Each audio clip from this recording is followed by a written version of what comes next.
전능하사 천지를 만드신 하나님 아버지를 내가 믿사오며 그 외아들 우리 주 예수 그리스도를 믿사오니 이는 성령으로 잉태하사 동정녀 마리아에게 나시고 본디오 빌라도에게 고난을 받으사 십자가에 못 박혀 죽으시고 장사한 지 사흘 만에 죽은 자 가운데서 다시 살아나시며 하늘에 오르사 전능하신 하나님 우편에 앉아 계시다가 저리로서 산자와 죽은 자를 심판하러 오시리라.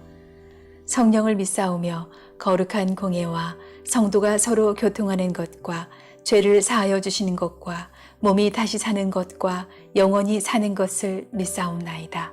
아멘.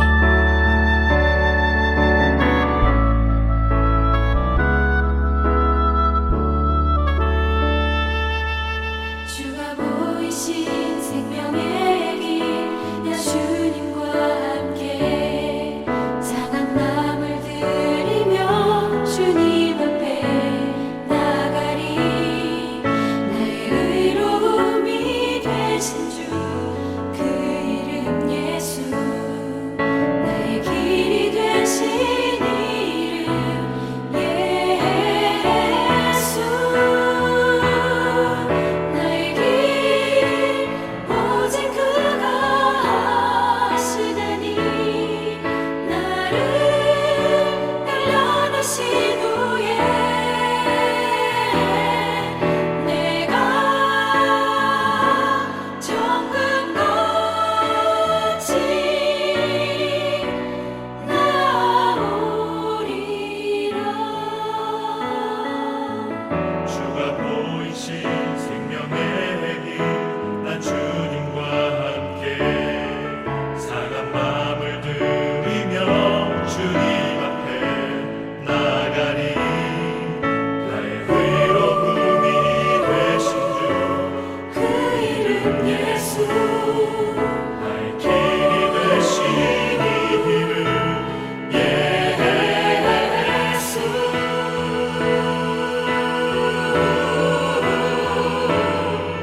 나의 길 오직 그가 하시다니. 나를 단련하신 후에 내가 정금같이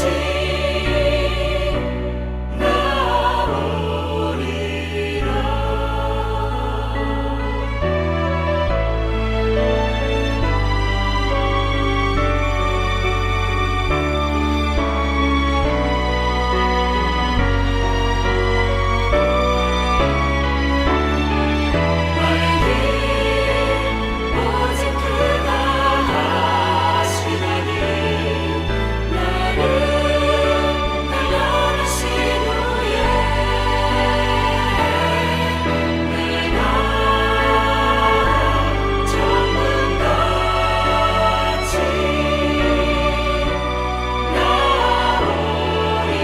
나오리라. 나의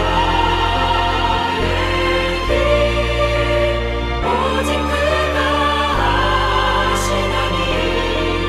나를 단련하신 후에 내가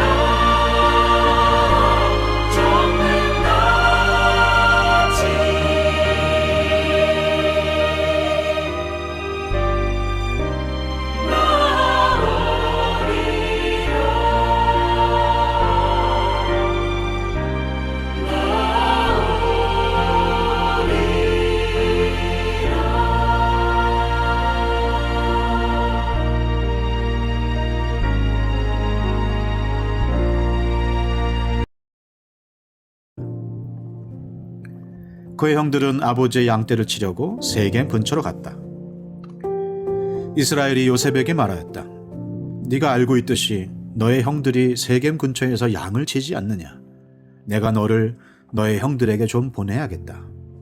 요셉이 대답하였다. 다녀오겠습니다. 이스라엘이 요셉에게 말하였다.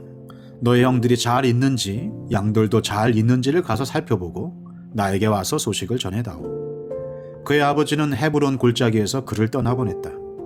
요셉이 세겜에 도착하였다. 어떤 사람이 보니 요셉이 들에서 헤매고 있었다. 그가 요셉에게 물었다. 누구를 찾느냐? 요셉이 대답하였다. 형들을 찾습니다. 우리 형들이 어디에서 양을 치고 있는지 나에게 일러 주시겠습니까? 그 사람이 대답하였다. 너의 형들은 여기에서 떠났다. 도단으로 가자고 하는 말을 내가 들었다. 그래서 요셉은 형들을 뒤따라가서 도단 근처에서 형들이 있는 곳을 알아냈다. 그런데 그의 형들은 멀리서 그를 알아보고서 그를 죽여버리려고 그가 그들에게 가까이 오기 전에 음모를 꾸몄다. 그들은 서로 마주보면서 말하였다. 야, 저기 꿈꾸는 녀석이 온다. 자, 저 녀석을 죽여서 아무 구덩이에나 던져놓고 사나운 들짐승이 잡아먹었다고 하자. 그리고 그 녀석의 꿈이 어떻게 되나 보자. 루벤이 이 말을 듣고서 그들의 손에서 요셉을 건져내려고 그들에게 이렇게 말하였다. 목숨만은 해치지 말자. 피는 흘리지 말자. 여기 들판에 있는 구덩이에 그 아이를 던져 넣기만 하고 그 아이에게 손을 대지는 말자. 루벤은 요셉을 그들에게서 건져내서 아버지에게 되돌려 보낼 생각으로 이렇게 말한 것이다.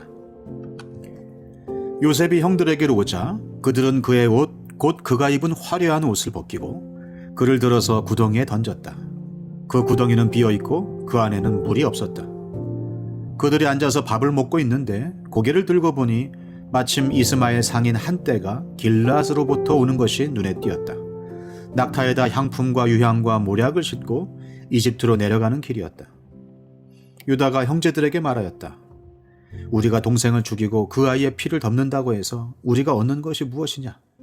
자, 우리는 그 아이에게 손을 대지는 말고 차라리 그 아이를 이스마엘 사람들에게 팔아 넘기자. 아무래도 그 아이는 우리의 형제요, 우리의 피부치이다. 형제들은 유다의 말을 따르기로 하였다.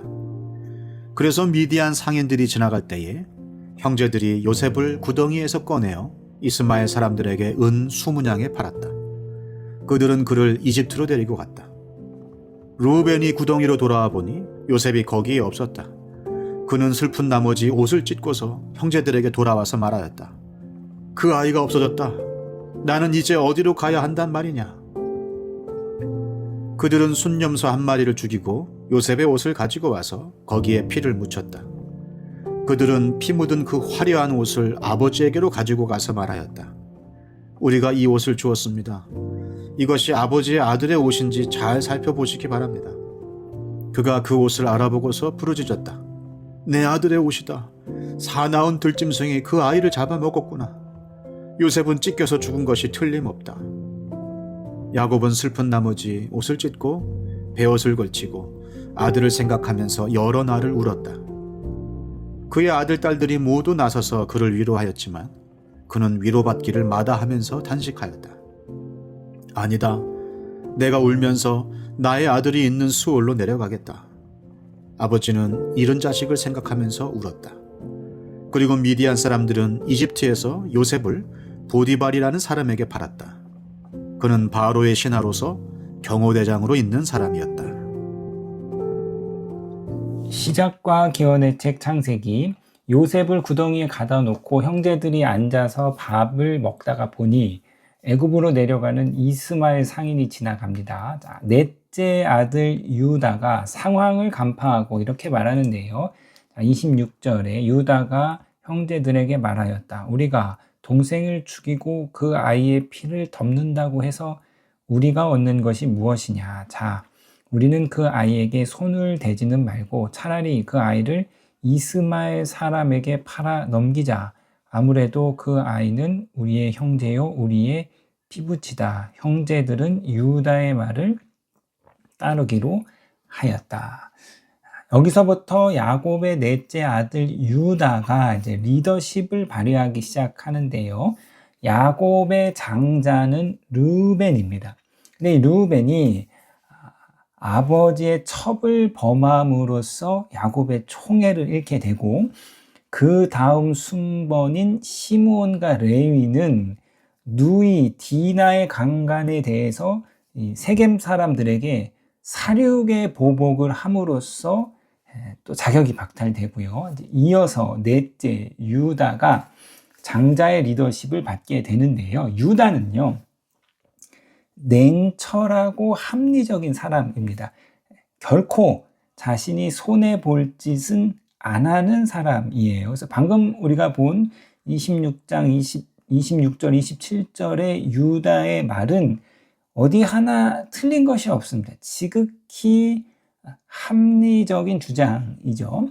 자, 그런데 이 유다가 발휘한 리더십은 악을 선으로 바꾸는 리더십이 아니라 악을 보다 더 효율적인 악으로 바꾸는 리더십입니다. 그러니까 요셉을 구덩이에서 죽이나 상인들에게 노예로 팔아 넘기나 결과적으로 요셉을 잃어버리는 것은 같습니다. 단지 악을 저지르는 자신들에게 좀 더 편리하고 좀 더 유익할 뿐이죠. 유다의 냉철하고 이 합리적인 계획은 단지 악을 또 다른 악으로 대체할 뿐입니다. 자, 요셉이 팔린 후에 잠시 자리를 비운 장남 르우벤이 돌아오는데요. 르우벤은 요셉을 살려주려고 했습니다. 요셉을 아버지의 품에 다시 안겨줌으로써 잃어버렸던 아버지의 총애를 다시 얻으려고 했는지 모르겠죠. 자, 그런데 이 르우벤의 리더십은 어떠했는가? 와서 돌아와 보니 구덩이에 요셉이 없습니다. 그것을 보고 르우벤은 자신의 옷을 찢고 한탄하면서 나 이제 어떻게 해야 되는가 이렇게 외치죠. 자, 지금 르우벤이요, 요셉이 없어진 걸, 자신이 살려주기로 한 요셉이 없어진 것을 보고 한탄할 때가 아니라 아브라함이 조카 롯을 구하기 위해서 주저함 없이 동방 네 왕을 쫓아갔던 것처럼 더 늦기 전에 주저함 없이 상인들을 쫓아가서 요셉을 되찾아왔어야 했습니다. 르우벤의 리더십은 무능했습니다. 그러니까 유다는 합리적이고 냉철했으나 선하지 못했고, 르우벤은 선했으나 무능했지요. 결국 이들의 리더십은 다 실패했습니다. 이제 형들은 요셉의 채색 옷을 염소의 피에 적시고 아버지에게 가지고 가서 우리가 이것을 발견하였으니 혹시 아버지의 아들의 옷인가 보소서라고 거짓을 말하죠. 이에 야곱은 옷을 찢고 굵은 배로 허리를 묶고 오랫동안 애통합니다. 아들들은 아버지 야곱을 위로하는데요. 35절에 그의 아들, 딸들이 모두 나서서 그를 위로하였지만 그는 위로받기를 마다하면서 탄식하였다. 아들들이 지금 아버지를 위로하는 거예요. 지독한 위선이죠. 자기네들이 팔아 넘겨놓고 자신들이 아버지 앞에서 거짓을 말하면서 아버지를 위로한다. 자, 형제들의 범죄는 이처럼 거짓과 위선으로 일단락됩니다. 자, 아버지 야곱은 한 아들 요셉을 지독하게 편애했고, 아버지의 사랑을 받은 요셉은 형들의 잘못을 고자질하고 꿈을 자랑하는 시건방을 떨었고, 형들은 그 요셉을 노예로 팔아 넘기는 치명적인 악을 저지릅니다. 야곱의 가족 모두가 다 어리숙하고 미숙했지요. 야곱의 가정이 총체적인 실패에 빠집니다. 막장 드라마에 나오는 가정이죠. 이 막장 드라마와 같은 가정을 하나님이 회복하십니다. 우리 가정을 향한, 저와 여러분의 가정을 향한 하나님의 분명한 뜻은 회복입니다. 자, 그런데 우리가 주목해서 보아야 할 것은 하나님께서 이끄시는 이 회복의 과정인데요. 창세기의 하나님은 과정의 하나님이십니다.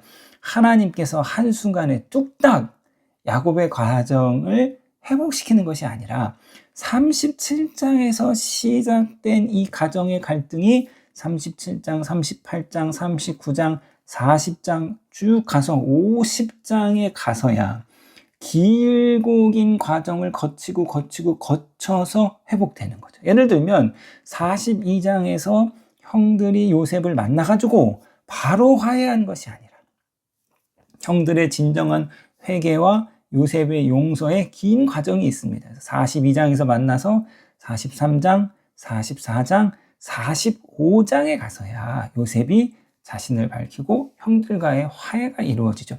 과정이 필요합니다. 그러니까 우리의 가정이 요술방망이처럼 한순간에 뚝딱 회복되면 좋겠지만 그렇지 않다. 회복의 과정이 필요하다. 10년의 상처가 회복되려면 10년의 시간이 걸린다는 말이 있습니다. 가정이 회복되기 위해서는, 관계가 회복되기 위해서는 과정이 필요합니다. 시간이 걸립니다. 그런데 많은 사람들이 이 과정을 무시하죠. 이미 상처투성이가 된 자녀와의 관계를, 이미 골이 깊이 생긴 배우자의 관계를 한두 번의 무슨 사건, 이벤트로 뚝딱 해결하려고 하는 거죠. 아니에요. 깨어진 관계가 회복되기 위해서는 오랜 과정이 필요합니다. 오랜 시간이 요구됩니다. 한두 번의 노력이 아니라 오랜 노력으로 잃어버렸던 신뢰 관계를 회복하여야 합니다. 자, 하나님이 이끄시는 이 회복은 요술방망이처럼 뚝딱 이루어지는 것이 아니라 변화를 통한 회복입니다. 이처럼 야곱과 그 아들들 요셉 모두 미숙했습니다. 모두 부족하고 연약했어요. 그런데 이들이 변해요. 37장부터 50장까지 야곱의 후손의 이야기에서 중요한 포인트는 변화입니다. 신학자 웬햄은 창세기에서 중요한 점은 인물들의 변화와 성장이라고 말하고 있습니다. 요셉이 시건방진 고잘지쟁이, 유다는요 냉철하고 이기적인 인물로 37장에 등장하지만 우리가 앞으로 살펴보겠지만 이들이 20년이 넘는 긴 세월 동안 하나님의 손길 아래서 변화합니다. 자, 37장에서 50장에 이르는 이 회복의 과정은 변화와 맞물려 있습니다. 사랑하는 성도님 여러분, 결국 내가 변해야 하나님께서는 나의 변화를 통해서 우리의 과정을 회복시키십니다.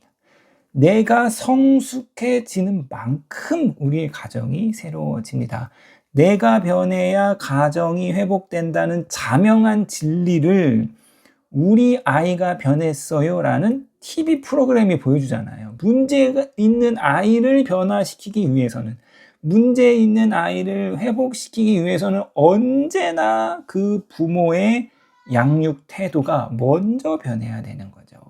내가 변해야 가정이 회복됩니다. 가족은 종과 횡으로 촘촘하게 연결된 유기체이기 때문에 한 사람의 변화가 가족 전체에 영향을 미치죠. 그래서 아버지가 실직하면 가정 전체가 어려워지는 거예요. 어머니가 아프면 가정 전체가 어두워집니다. 마찬가지죠.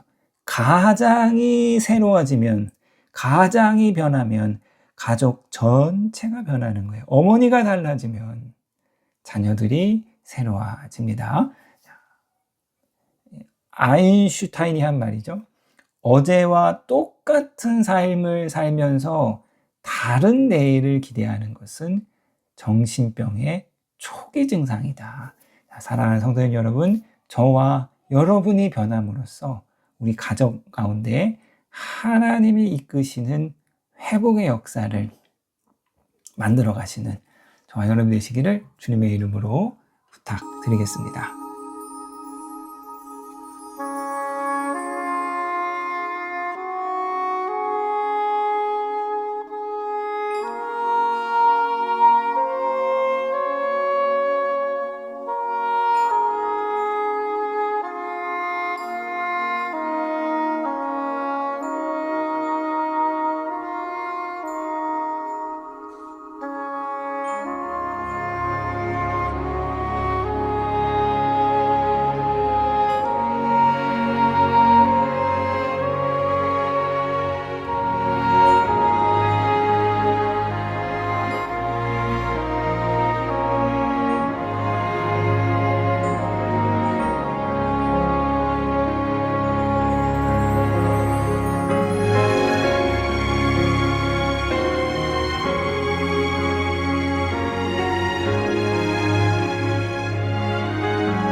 하늘에 계신 우리 아버지여, 이름이 거룩히 여김을 받으시오며 나라에 임하옵시며 뜻이 하늘에서 이룬 것 같이 땅에서도 이루어지이다. 오늘날 우리에게 일용할 양식을 주옵시고 우리가 우리에게 죄 지은 자를 사하여 준 것 같이 우리 죄를 사하여 주옵시고 우리를 시험에 들게 하지 마옵시고 다만 악에서 구하옵소서. 대개 나라와 권세와 영광이 아버지께 영원히 있사옵나이다. 아멘.